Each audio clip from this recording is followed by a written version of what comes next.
আবার এসেছো তুমি।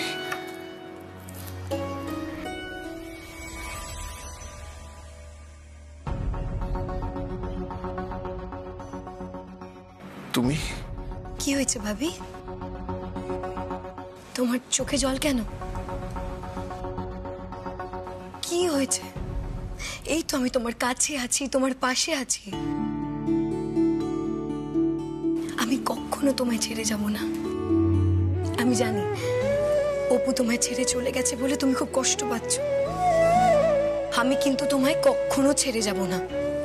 আমি সারা জীবন তোমার সাথে থাকবো, তোমার পাশে থাকবো। তুমি একদম চোখের জল ফেলবে না। তুমি আমার জীবনের সবথেকে দামি মানুষটা। আমি তোমায় ততটাই আগলে রাখবো, ততটাই সামনে রাখবো। সানি, এভাবে কি দেখছো ভাবি? আমি যা বলছি একদম সত্যি বলছি। তুমি শুধু শুধু কেন এত কষ্ট পাচ্ছ? আমি তো আছি, তোমার বেস্ট ফ্রেন্ড। আমি তোমায় অপুর থেকেও বেশি ভালোবাসা দেব। আমি তোমায় সব থেকে বেশি ভালোবাসবো। সত্যি সত্যি সত্যি সত্যি।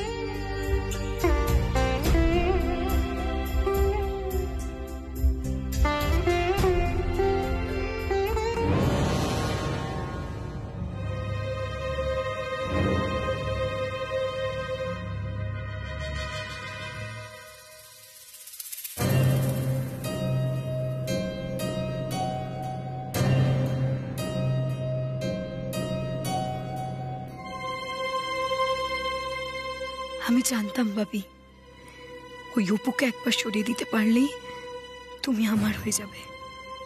আমার আমার আমার একদম আমার। আজকের পর আমি তোমাকে আঁকড়ে বাঁচবো, শুধুমাত্র তোমাকে আঁকড়ে বাঁচবো।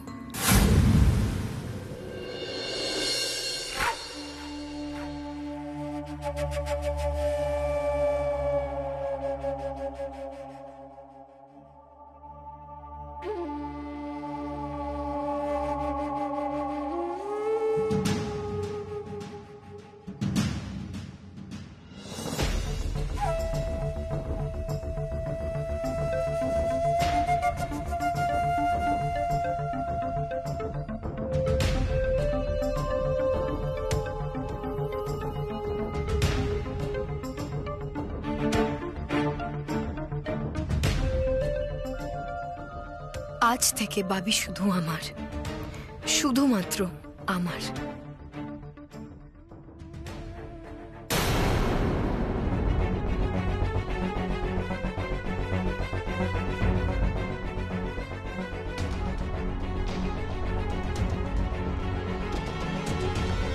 তুমি এ ঘরে?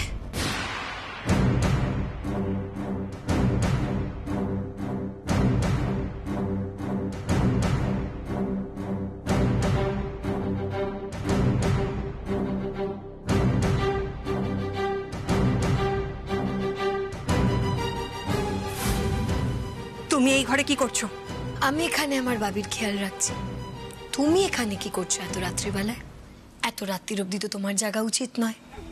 এই সময় তোমার বাচ্চার তো ক্ষতি হবে। তুমি বরং তোমার ঘরে যাও, তোমার ঘরে গিয়ে ঘুমিয়ে পড়ো। যাও। আমি কি করব না করব সেটা আমি ঠিক করব, কিন্তু তার আগে তুমি বলো, তুমি এত রাতে আমার বোনের ঘরে কি করছো? আমার বোনের খাটে বসে, আমার বোনের স্বামীর পাশে বসে তুমি কি করছো? তোমার বোন তো এখন আর নেই, আর সেই সুযোগেই তুমি এই ঘরে ঢুকে পড়লে। রাস্তাটা পরিষ্কার হয়ে গেল বুঝি?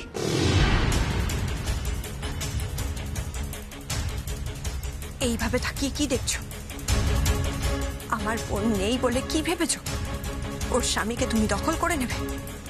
আর তাই জন্য তুমি এত রাতে এই ঘরে বসে আছো। আমার বোনের দেহ সৎকার হয়নি এখনো, আর তুমি চলে এলে ওর স্বামীকে দখল করে নিতে। এই ঘরে ঢোকার অনুমতি তোমায় কে দিয়েছে?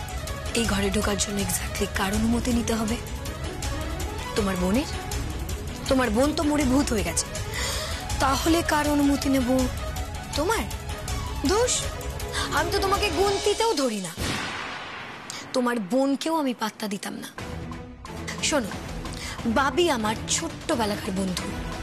বাবি সবার আগে আমার। তোমার বোন আমাদের মাঝখানে ঢুকে পড়েছিল, আর তোমার বোনের জন্য আমাদের সম্পর্কটা কোনোদিন পরিপূর্ণতা পায়নি। কি যা বলেছি তুমি ঠিকই শুনেছ। তোমার বোনের জন্য আমি আমার বাবিকে বিয়ে করতে পারিনি, তাই তুমি না এইসব বিষয়ে খুব একটা চাপ নিও না। তাহলে না তোমার বাচ্চারও ক্ষতি হয়ে যেতে পারে। তোমার বোনের যেটা হয়েছে তোমার বাচ্চার সাথেও যা খুশি হয়ে যেতে পারে। সানি, আওয়াজ নিচে, একদম গলা উঁচু নয়। আমার বাবি ঘুমোচ্ছে, আমি চাই না আমার বাবির ঘুমের কোনো রকম ডিস্টারবেন্স হোক। আর সুপর্ণা মুখার্জি, তুমি একটা কথা কান খুলে শুনে রেখে দাও। তুমি যদি খুব বেশি বাড়াবাড়ি করো তাহলে কালকেই তোমাকে বাপের বাড়ি পাঠিয়ে দেবার ব্যবস্থা আমি করব, বুঝতে পারলে? তুমি আর জীবনেও এ বাড়িতে ফিরতে পারবে না। আর এমনিতেও তো তোমার বর জেলে, আমার জন্য না এই কাজটা খুব একটা কঠিন হবে না গো। আর একটা কথা, আমি কখন কোথায় যাব, কখন কার ঘরে আসব, এই সবটাই আমার ডিসিশনের উপরে হবে, আমার ইচ্ছেতে হবে, বুঝতে পেরেছো? আর এরপরেও যদি তুমি বেশি বাড়াবাড়ি করো তাহলে তোমার বোন যেখানে চলে গেছে সেখানে তোমাকে চলে গেলেও যেতে হতে পারে গো।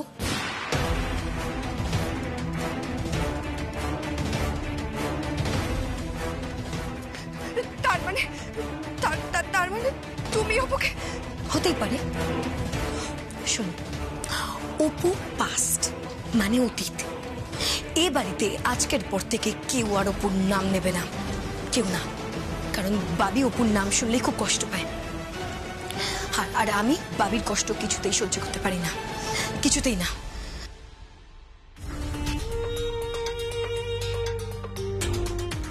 এটা আমি বুঝে নেব।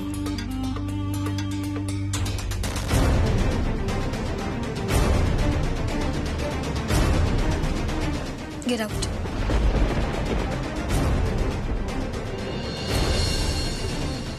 Get out.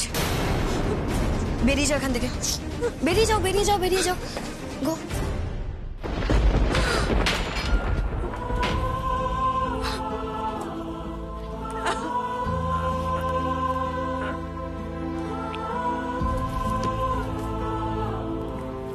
কেন অপু, কেন তুই চলে গেলি বলতো?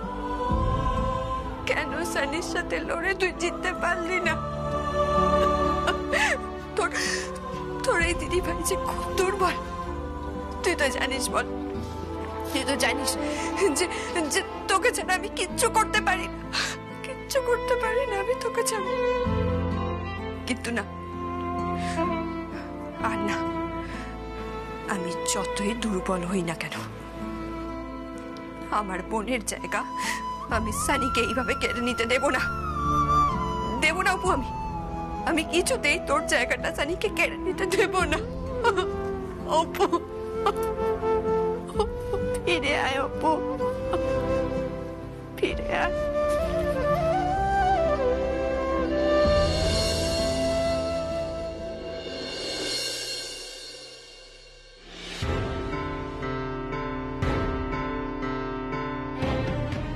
বর্দা ভাই আর বড় বৌদির ছেলেকে যে টিউটর পড়াতে আসতো তাকে ফোন করে না করে দেয়া হয়েছে তো, মানে তাকে বলে দেয়া হয়েছে তো, সেজন্য বাড়িতে ফোন করে জানিয়ে দেয় সে আর পড়াতে যেতে পারবে না। আগে হ্যাঁ, বলে দেওয়া হয়েছে। তাহলে এবার রনির জন্য একজন প্রাইভেট টিউটর লাগবে, আর ওকে তো যে সে টিচার পড়াতে পারবে না, কারণ রনি খুব দুষ্টু। ওর জন্য এমন কোনো টিচার লাগবে যার কথাও শুনবে, যাকেও মানবে, আর সেটা আমি হব। আমি পড়াবো রনিকে। কিন্তু কি করে ম্যাডাম? আপনি এইভাবে তো ওখানে যেতে পারবেন না। প্রয়োজনে আমি ছদ্মবেশে যাব। কিন্তু দম করে আপনি ও বাড়িতে পড়াতে ঢুকবেন কেমন করে ম্যাডাম? বর্দা ভাই যে এজেন্সি থেকে প্রাইভেট টিউটর রাখে রনির জন্য, সেখানকার মালিক আমার পূর্ব পরিচিত। আমি ওনাকে ফোন করে দিয়েছি। আমি বলেছি যে বর্দা ভাই যখনই প্রাইভেট টিচারের খোঁজ করবে তারা যেন আমাকে ফোন করে, তখন আমি চলে যাব। কিন্তু ম্যাডাম, আপনি এইভাবে যাবেন কেমন করে? ওই যে বললাম, ছদ্মবেশে যাব। এই নিন, এই লিস্টটা আপনি নিন। এখানে কয়েকটা জিনিসের নাম লেখা আছে, আমাকে সেগুলো একটু কিনে এনে দিন। Okay madam. Thank you so much Arvind বাবু। আমাকে ধন্যবাদ জানিয়ে ছোট করবেন না ম্যাডাম। বিডিও হয়ে আপনি যে আমার উপকার করেছিলেন, আপনি না থাকলে আমার 19 বছরের ছেলেটাকে হয়তো আমি বাঁচাতে পারতাম না। ওর চিকিৎসার ব্যবস্থা করেছিলেন। ন্যায়ের জন্য আপনি লড়াই করছেন, তাই তো নিজেকে মৃত বলে প্রমাণ করেছেন। আর আমি আপনার পাশে দাঁড়াবো না। আসছি ম্যাডাম।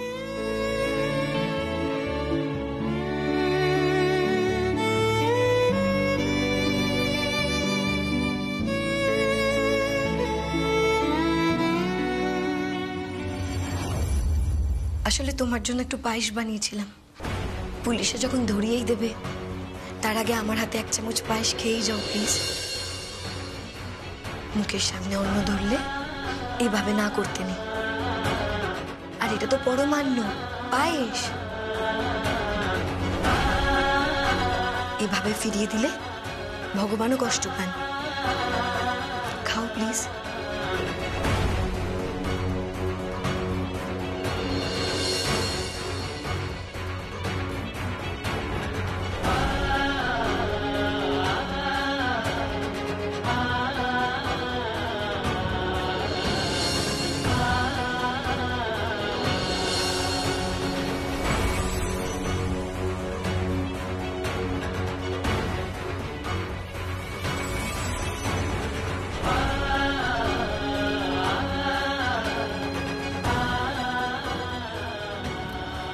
আমার শরীরটা এরকম লাগছে কেন?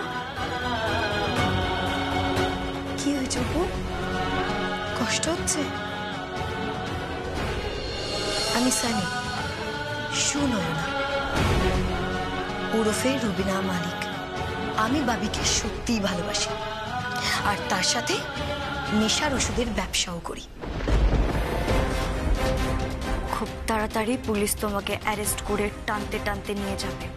তোমার দিন শেষ হয়ে গেছে রুবিনা মালিক, শেষ হয়ে গেছে।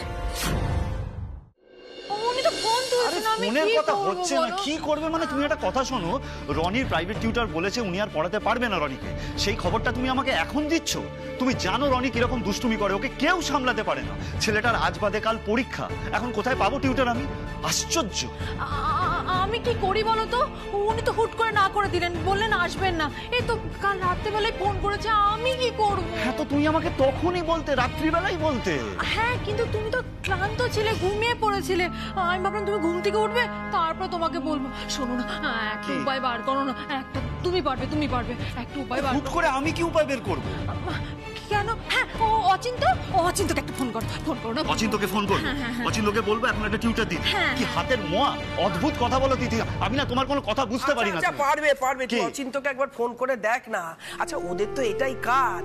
একবার দেখ না, ফোন করে বল না যে আমার দাদু ভাইয়ের জন্য একটা প্রাইভেট টিউটর জোগাড় করে দিতে পারে কিনা। খামোকা চেঁচামেচি করছিস কেন বড় খোকা? আমিও বুঝতে পারো না মা। বড়দা ভাই শোন, এখন টিউটরের দরকার নেই, আমি না হয় কদিন পড়িয়ে দেব। ওই তো তাহলেই হয়েছে।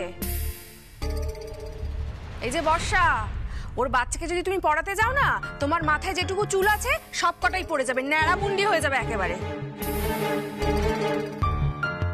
বাবারে বাবা, রনিটা যা দুষ্টু বাচ্চা, এই জন্যই না আমার বাচ্চা কাচ্চার একদম শখ নেই, একদম পোষায় না আমার। তুমি একটু চুপ করবে মেজো বৌমা? মা, আমি সত্যি কথাই বলছি, আমার না একদম পোষায় না। অবশ্য বাচ্চা কাচ্চাকে না একটু শাসন করতে হয়। বাচ্চা কাচ্চাকে শাসন না করলে, বাবা মা যদি শাসন না করে, তাহলে তো সে বাচ্চা দুষ্ট হবেই। ও তাই তো ঠিকই তো। হ্যাঁ গো, বাচ্চাকে শাসন মানে তুমি কি বোঝো? মানে মেরে ধরে বাচ্চাকে শাসন করতে হবে? না, ঘটে তো বুদ্ধি কিছু নেই। বাচ্চাদেরকে আদর করে কোলে নিয়ে তবে তাদেরকে শাসন করতে হয়, বোঝাতে হয়। কিছু জানো না, ফট করে একটা কথা বলে দাও। বড় খোকা, তুই কারোর কথা শুনিস না, তুই ফোন করতে অচিন্ত ব্যবস্থা করবে। দেখ অচিন্ত কি, আমি না বুঝতে পারছি না। দেখ না করে দেখ না। দাঁড়া দেখছি আমি। সত্য সব ঝামেলা।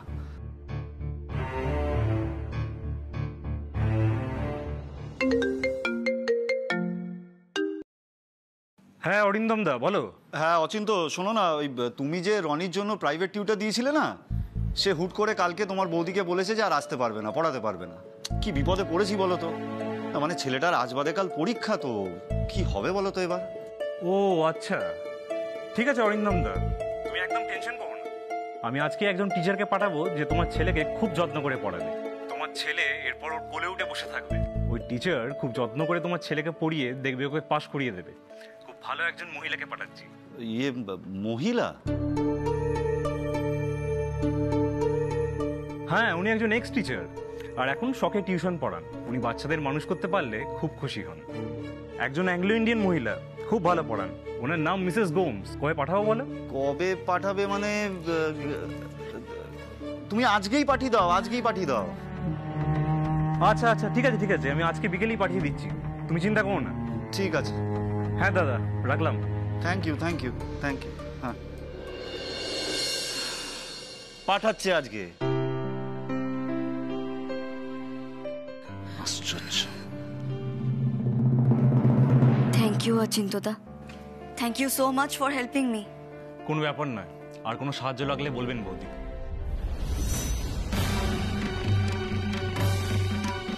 আজ থেকে আমার নতুন যাত্রা শুরু। আমি আসছি, তৈরি থেকো সানি।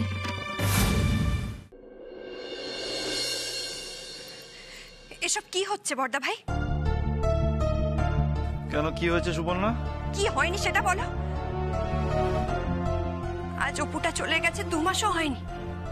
এরই মধ্যে ওই মেয়েটা সানি ছোট ঠাকুরপোকে একেবারে হাতের মুঠোয় করে নিয়েছে। সে কখন বেরিয়েছে দুজনে, এখনো ফেরার নাম নেই। এত রাত হয়ে গেল, এখনো দুজনে ফিরল না। আর এটা রোজ রোজ করছে। সানি রোজ রোজ ছোট ঠাকুরপোকে বাহানা করে নিয়ে ঘুরতে বেরোচ্ছে। কোনো সময় ব্যবসার কাজে, কোন সময় কাজের বাহানায়, কোন সময় কলকাতা যাওয়ার কাজে। আমি না কিছুই বুঝতে পারছি না যে ওরা কি চাইছে। দেখো, এখনো পর্যন্ত ওরা দুজনে ফিরল না। সুপর্ণা, একটু শান্ত হও। এই সময় তোমার এত উত্তেজনা একদম ঠিক না, একদম ঠিক না। শান্ত হতে পারছি না বর্দি ভাই। ওরা যে কি চাইছে আমি তো কিছুই বুঝতে পারছি না। ওরা তাহলে স্বীকার করুক যে ওরা কোনো সম্পর্কের মধ্যে জড়িয়ে পড়েছে। সেটা তোরা বলছে না কেন? বলছে না, তুমি বলো। দেখেছো, এখন ওরা ফিরলো না। আরে বাবা, ওরা বলবে কি বলবে না সেটা নিয়ে তুমি মাথা ঘামাচ্ছ কেন? হ্যাঁ, তুমি মাথা ঘামাচ্ছ কেন? তোমার বোন কিন্তু আর বেঁচে নেই। হ্যাঁ, তাই তোমার বোনের বর কি করবে না করবে সেটা নিয়ে তোমার মাথা ব্যথা করার তো কিছু নেই। তুমি চুপ করো। কি বলছো মেসি ভাই? আমার মাথা ব্যথার কিছু নেই মানে? হাজার হোক, এটা তো আমারও শ্বশুর বাড়ি বলো। আর দীপু তো আমার নিজের দেওর, আমি তার কথা ভাববো না? সুপর্ণা, এটা তোমার বরের বাড়ি। হ্যাঁ, আর মেয়েরা শ্বশুর বাড়ি পায় বরের সূত্র ধরে। যে বাড়িতে তোমার বরই নেই সেটা তোমার শ্বশুর বাড়ি হচ্ছে কিভাবে? মেজে বৌদি, দোহাই তোমার একটু চুপ করো না। তুমি চুপ করো। ওকে তো পাঠিয়ে দেওয়া হয়েছিল বাপের বাড়িতে, ফিরে এলো কেন? এখানে যদি ফিরে না আসতো তাহলে এই কথাগুলো তার শুনতে হতো না। এতটা নিষ্ঠুরের মতো কথা বলো না মিস্তি ভাই। আচ্ছা, আমি নিষ্ঠুর? আমি যদি নিষ্ঠুর হই তাহলে তুমি হচ্ছে একটা হিংসুটে, বড় হিংসুটে তুমি একটা। ইচ্ছা কি হচ্ছে কি এসব? বড়দা ভাই, আমি কিন্তু ঠিক কথাই বলছি। সুপর্ণা আসলে দীপুর ভালোটা দেখতেই পাচ্ছে না, সহ্য করতে পারছে না। ওর বোনের জায়গাটা যে ওই সানি নিয়ে নিচ্ছে, ওদের মধ্যে যে একটা সম্পর্ক তৈরি হচ্ছে সেটা তো মানতেই পারছে না, তাই ভুলভাল মন্তব্য করছে। মাথা ঘামাবো না কেন মেসি ভাই? তোমরা হয়তো ভুলে যাচ্ছ যে আমার বোনের মৃতদেহটা কিন্তু এখনো খুঁজে পাওয়া যায়নি। ও, তাহলে তুমি কি ভাবছো? হ্যাঁ, কি ভাবছো যে সিনেমার মতন তোমার মরা বোন বেঁচে ফিরে আসবে? শোনো সুপর্ণা, এই সমস্ত না ওই সিনেমা সিরিয়াল এসবে হয়, বাস্তব জীবনে এসব হয় না। একটা কথা ভুলে যেও না, ডাক্তার কিন্তু সার্টিফিকেট দিয়ে দিয়েছে, ডেথ সার্টিফিকেট। পোস্টমর্টম রিপোর্টও এসে গেছে। এসব থাক না। থাকবে কেন বর্দি ভাই, আসলে তোমরা কেউই কিছু বুঝবে না গো। বোনটা তো আমার মারা গেছে। এসব কি বলছো সেজে বৌদি? তুমি তো জানো যে আমরা সবাই ছোট বৌদিকে কত ভালোবাসতাম।